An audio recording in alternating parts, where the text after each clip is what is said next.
नमस्कार। आइए सुनते हैं मुंशी प्रेमचंद जी की लिखी कहानी विषम समस्या। मेरे दफ्तर में 4 चपरासी थे। उनमें से एक का नाम गरीब था।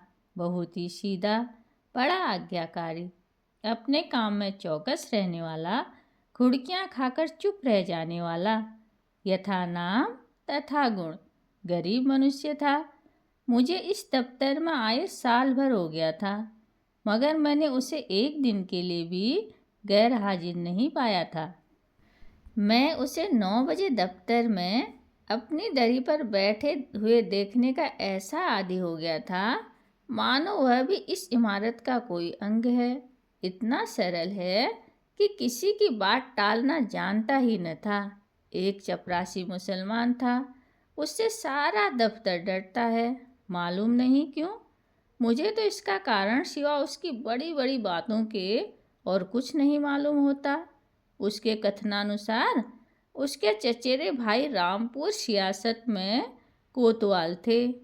उसे सर्वसम्मति ने काजी साहब की उपाधि दे रखी थी। शेष 2 महाशय जाति के ब्राह्मण थे। उनके आशीर्वाद का मूल्य उनके काम से कहीं अधिक था। ये तीनों चपरासी कामचोर, गुस्ताख और आलसी थे। कोई छोटा सा भी काम करने को कहिए तो बिना नाक भों सिकोड़े न करते थे। क्लर्कों को तो कुछ समझते ही न थे, केवल बड़े बाबू से कुछ डरते। यद्यपि कभी कभी उनसे भी बेअदबी कर बैठते थे, मगर इन सब दुर्गुणों के होते हुए भी दफ्तर में किसी की मिट्टी इतनी खराब नहीं थी जितनी बेचारे गरीब की। तरक्की का अवसर आता तो ये तीनों नंबर मार ले जाते। गरीब को कोई पूछता भी न था और सब 10-10 रुपये पाते थे, पर बेचारा गरीब 7 पर ही पड़ा हुआ था। सुबह से शाम तक उसके पैर एक क्षण के लिए भी न टिकते थे। यहाँ तक कि तीनों चपरासी भी उस पर क्रोध जताते और ऊपर की आमदनी में उसे कोई भाग न देते थे। 30 पर भी दफ्तर के सब कर्मचारियों से लेकर बड़े बाबू तक उससे चिढ़ते थे। उसको कितनी ही बार जुर्माना हो चुका था और डांट फटकार तो नित्य का व्यवहार था।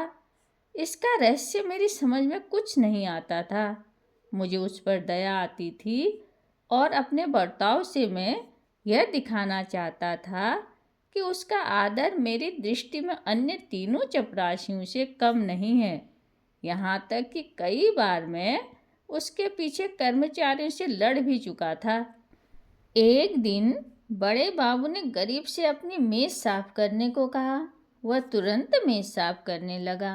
देवयोग से झाड़न का झटका लगा तो दवात उलट गई और रोशनाई मेज पर फैल गई। बड़े बाबू यह देखते ही जामे से बाहर हो गए। उनके दोनों कान पकड़कर खूब बैठे और भारतवर्ष की सभी प्रचलित भाषाओं से दुर्वचन चुन चुन कर उसे सुनाने लगे। बेचारा गरीब आंखों में आंसू भरे चुपचाप मूर्तिवत सुनता था, मानो उसने कोई हत्या कर डाली हो। मुझे बड़े बाबू का जरा सी बात पर इतना भयंकर रौद्र रूप धारण करना बुरा मालूम हुआ। यदि किसी दूसरे चपरासी ने उससे भी बड़ा अपराध किया होता तो भी उस पर इतना कठोर वज्र प्रहार न होता। मैंने अंग्रेजी में कहा, बाबू साहब यह अन्याय कर रहे हैं। उसने जानबूझकर तो रोशनाई गिराई नहीं। इसका इतना कड़ा दंड देना अनौचित्य की पराकाष्ठा है। बाबूजी ने नम्रता से कहा, आप इसे जानते नहीं, यह बड़ा दुष्ट है। मैं तो इसकी कोई दुष्टता नहीं देखता। आप अभी इसे जाने नहीं, यह बड़ा पाजी है। इसके घर में 2 हलों की खेती होती है, हजारों का लेन देन करता है, कई भैंसें पलती हैं। इन बातों का इसे घमंड है। घर की दशा ऐसी ही होती तो आपके यहाँ चपरासीगिरी क्यों करता? बड़े बाबू ने गंभीर भाव से कहा, विश्वास मानिए, बड़ा पोढ़ा आदमी है और बला का मक्खी चूस है। यदि ऐसा ही है तो भी कोई अपराध नहीं है। अभी आप यहाँ कुछ दिन और रहिए तो आपको मालूम हो जाएगा कि यह कितना कमीना आदमी है। एक दूसरे महाशय बोल उठे, भाई साहब, इसके घर मनो दूध होता है, मनो ज्वार, चना, मटर होती है, लेकिन इसकी कभी इतनी हिम्मत नहीं होती कि थोड़ा सा दफ्तर वालों को भी दे दे। यहाँ इन चीज़ों के लिए तरस तरस कर रह जाते हैं, तो फिर क्यों न जी जले। और यह सब कुछ इसी नौकरी की बदौलत हुआ है, नहीं तो पहले इसके घर में भुनी भांग तक न थी। बड़े बाबू सकुचाकर बोले, यह कोई बात नहीं, इसकी चीज़ है, चाहे किसी को दे या न दे। मैं इसका मर्म कुछ कुछ समझ गया। बोला, यदि ऐसे तुक्ष हृदय का आदमी है तो वास्तव में पशु ही है, मैं यह न जानता था। अब बड़े बाबू भी खुले, संकोच दूर हुआ। बोले, इन बातों से उबार तो होता नहीं, केवल देने वाले की सहृदयता प्रकट होती है, और आशा भी उसी से की जाती है जो इस योग्य हो। जिसमें कुछ सामर्थ्य ही नहीं, उससे कोई आशा भी नहीं करता। नंगे से कोई क्या लेगा। रहस्य खुल गया। बड़े बाबू ने सरल भाव से सारी अवस्था दर्शा दी। समृद्धि के शत्रु सब होते हैं, छोटे ही नहीं बड़े भी। हमारी ससुराल या ननिहाल दरिद्र हो तो हम उससे कोई आशा नहीं रखते, कदाचित हम उसे भूल जाते हैं, किंतु वे सामर्थ्यवान होकर हमें न पूछे, हमारे यहाँ तीज और चौथ न भेजें तो हमारे कलेजे पर सांप लौटने लगता है। हम अपने किसी निर्धन मित्र के पास जाएं तो उसके एक बीड़े पान ही पर संतुष्ट हो जाते हैं, पर ऐसा कौन मनुष्य है जो किसी धनी मित्र के घर से बिना जलपान किए हुए लौटे और सदा के लिए उसका तिरस्कार न करने लगे। सुदामा कृष्ण के घर से यदि निराश लौटते तो कदाचित वे उनके शिशुपाल और जरासंध से भी बड़े शत्रु होते। कई दिन बाद मैंने गरीब से पूछा, क्यों जी, तुम्हारे घर कुछ खेती बाड़ी होती है? गरीब ने दीन भाव से कहा, हाँ सरकार, होती है। आपके 2 गुलाम हैं, वही करते हैं। मैंने पूछा, गाय भैंसें पलती हैं? हाँ हुजूर, 2 भैंसें पलती हैं, गाय अभी गाभिन है। आप लोगों की दया से पेट की रोटियां चल जाती हैं। दफ्तर के बाबू लोगों को भी कभी कुछ खातिर करते हो? गरीब ने दीनतापूर्ण आश्चर्य से कहा, हुजूर, मैं सरकार लोगों की क्या खातिर कर सकता हूँ? खेती में जौ, चना, मक्का, ज्वार, घास पात के सिवाय और क्या होता है? आप लोग राजा हैं, यह मोटी छोटी चीज़ें किस मुंह से आपको भेंट करूं? जी डरता है कि कहीं कोई डांट न बैठे कि टके के आदमी की इतनी मजाल। इसी मारे बाबूजी कभी हिवाय नहीं पड़ता, नहीं तो दूध दही की कौन बिसात थी। मुँह के लायक बीड़ा तो होना चाहिए। भला एक दिन कुछ ला के दो तो देखो लोग क्या कहते हैं। शहर में ये चीज़ें कहाँ मैसर होती हैं। इन लोगों का जी भी तो कभी कभी मोटी छोटी चीज़ों पर चला करता है। जो सरकार कोई कुछ कहे तो कहीं साहब से शिकायत कर दे तो मैं कहीं कहाँ न रहूं। इसका मेरा जिम्मा है। तुम्हें कोई कुछ न कहेगा, कोई कुछ कहेगा भी तो मैं समझा दूंगा। हुजूर, आजकल तो मटर की फसल है और कोल्हू भी खड़े हो गए हैं, इसके सिवाय तो और कुछ भी नहीं है। बस तो यही चीज़ें लाओ। कुछ उल्टी सीधी पड़ी तो आप ही को संभालना पड़ेगा। दूसरे दिन गरीब आया तो उसके साथ 3 हष्ट पुष्ट युवक भी थे। 2 के सिरों पर 2 टोकरियां थी, उनमें मटर की फलियां भरी हुई थी। एक के सिर पर मटका था जिसमें ऊख का रस था। तीनों युवक ऊख का एक एक गट्ठा आँख में दबाए हुए थे। गरीब आकर चुपके से बरामदे के सामने पेड़ के नीचे खड़ा हो गया। दफ्तर में उसे आने का साहस नहीं होता था, मानो कोई अपराधी है।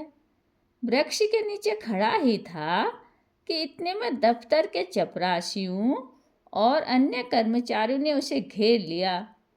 कोई ऊख लेकर चूसने लगा, कई आदमी टोकरों पर टूट पड़े। इतने में बड़े बाबू भी दफ्तर में आ पहुंचे। यह कौतुक देखकर उच्च स्वर में बोले, यह क्या भीड़ लगा रखी है, चलो अपना अपना काम देखो। मैंने जाकर उनके कान में कहा, गरीब अपने घर से यह सौगात लाया है, कुछ आप लीजिए, कुछ हम लोगों को बांट दीजिए। बड़े बाबू ने कृत्रिम क्रोध धारण करके कहा, क्यों गरीब, तुम ये चीज़ें यहाँ क्यों लाए? अभी लौटा ले जाओ, नहीं तो मैं अभी साहब से कह दूंगा। क्या हम लोगों को मरभूख समझ लिया? गरीब का रंग उड़ गया, थर थर कांपने लगा, मुंह से एक शब्द भी नहीं निकला। वह मेरी ओर अपराधी नेत्रों से ताकने लगा। मैंने अपनी ओर से क्षमा प्रार्थना की।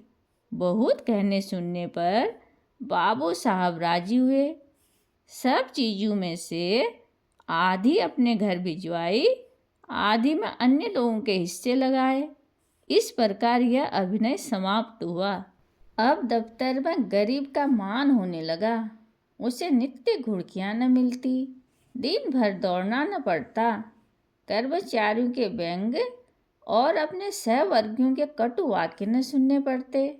चपरासी लोग स्वयं उसका काम कर देते। उसके नाम में थोड़ा परिवर्तन हुआ। वह गरीब से गरीब दास बना। स्वभाव में भी कुछ तब्दीली पैदा हुई। दीनता की जगह आत्मगौरव का उद्भव हुआ। तत्परता की जगह आलस्य ने ली। वह अब कभी कभी देर से दफ्तर आता, कभी कभी बीमारी का बहाना करके घर बैठा रहता। उसके सभी अपराध अब शव में थे। उसे अपनी प्रतिष्ठा का गुर हाथ लग गया। वह अब 10वें 5वें दिन दूध दही आदि लाकर बड़े बाबू को भेंट किया करता। वह देवता को संतुष्ट करना सीख गया। सरलता के बदले अब उसमें काइयापन आ गया। एक रोज बड़े बाबू ने उसे सरकारी फार्मों का पार्सल छुड़ाने के लिए स्टेशन भेजा। कई बड़े बड़े पुलिंदे थे, ठेले पर आए। गरीब ने ठेले वाले से 12 आना मजदूरी तय की थी।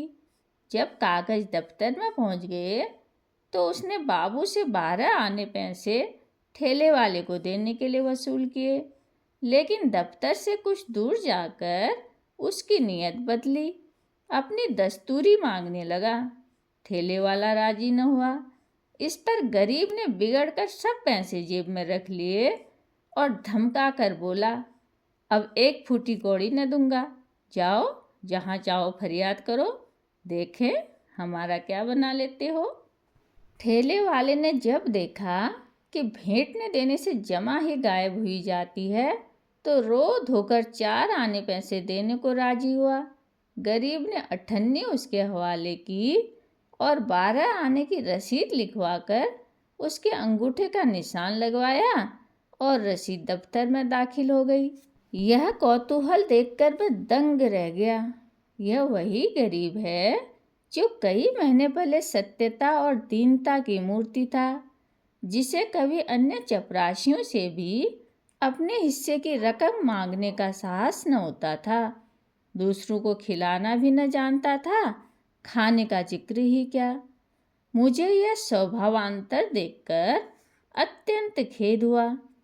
इसका उत्तरदायित्व किसके सिर था? मेरे सिर। मैंने उसे धूर्तता का पहला पाठ पढ़ाया था। मेरे चित्त में प्रश्न उठा, इस काइयापन से जो दूसरों का गला दबाता है, वह भोलापन क्या बुरा था जो दूसरों का अन्याय सह लेता था?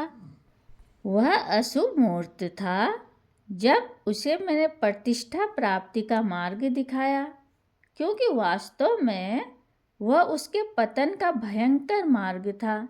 मैंने बाह्य प्रतिष्ठा पर उसकी आत्म प्रतिष्ठा का बलिदान कर दिया। धन्यवाद।